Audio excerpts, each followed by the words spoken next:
Hello everyone, कैसे हैं आप सभी। तो आप सभी लोग पता होगा कि राहुल गांधी आज धक्का मुक्की के मामले में उनके ऊपर एफआईआर दर्ज कराया गया है अनुराग कश्यप के द्वारा। तो आइए मैं बताता हूं आखिर पूरा मामला क्या है। देखिए, पार्लियामेंट सेशन चल रहे थे अंदर, लेकिन पार्लियामेंट के बाहर कांग्रेस के द्वारा कुछ प्रदर्शन किए जा रहे थे और उसके बाद से प्रदर्शन करने के बाद बाबा साहब अंबेडकर को लेकर के कुछ बातें थी जो कि गृह मंत्री अमित शाह जी के द्वारा, जो मतलब आप लोगों ने सुना भी होगा, कल से 12 सेकंड का जो क्लिप वायरल हो रहा था जिसमें कहा जा रहा था कि अंबेडकर अंबेडकर अंबेडकर। और इस चीज को लेकर के बीजेपी भी प्रेस कॉन्फ्रेंस की कही कि अगर जो मैं किसी बात को कहता हूं तो आप आपसी सहमति से भी उसकी निवारण कर सकते हो, हर एक चीज का प्रदर्शन करना लाजमी नहीं होता है। लेकिन जब बीजेपी की तरफ से ये भी इतना सिर्फ क्लियरिफिकेशन दिया जाता है, फिर भी कांग्रेस के द्वारा इसको अगले दिन लेकर के प्रदर्शन के लिए आया जाता है। और प्रदर्शन में लेकर के देखते होंगे कि आप अगर जो नीला टी शर्ट में राहुल गांधी जी आज आए थे और उन्होंने अंबेडकर जी के माल्यार्पण करने के बाद से जब वो पार्लियामेंट में मकर गेट से अंदर जाने की प्रयास कर रहे थे,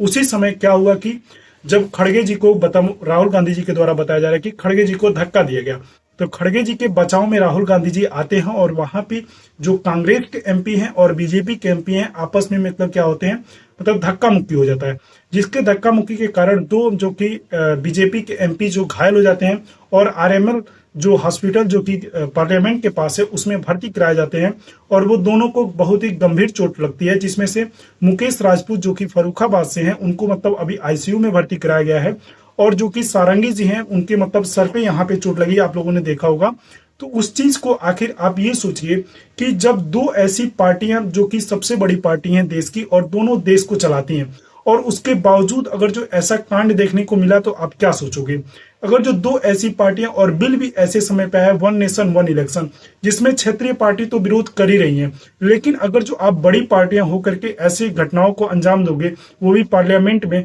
तो ये सब चीजें देख करके छोटी पार्टियां क्या सीखेंगी आखिर। तो ये सब चीजों को थोड़ा सा अवॉइड करना चाहिए और राहुल गांधी को इस पर क्लियर जो कि स्पष्टीकरण उन्होंने भी प्रेस कॉन्फ्रेंस के द्वारा दिया है कि देखिए जो भी बातें हुई हैं उस चीज पे मैं मतलब धक्का मुक्की हुआ जिसके वजह से हुआ, लेकिन इसमें यह नहीं कहा जा सकता कि मैंने ही उनको मतलब धक्का दिया। और सारंगी जी का भी कहना है कि किसी दूसरे एमपी को उन्होंने धक्का दिया था जिसके गिरने के कारण हमारे ऊपर आते हैं और उसके बाद उनको मतलब चोट लगती है। तो इस चीज को लेकर के आप क्या सोचते हैं जरूर से कमेंट करिएगा। मेरा तो ये मानना है कि भाई अगर जो आप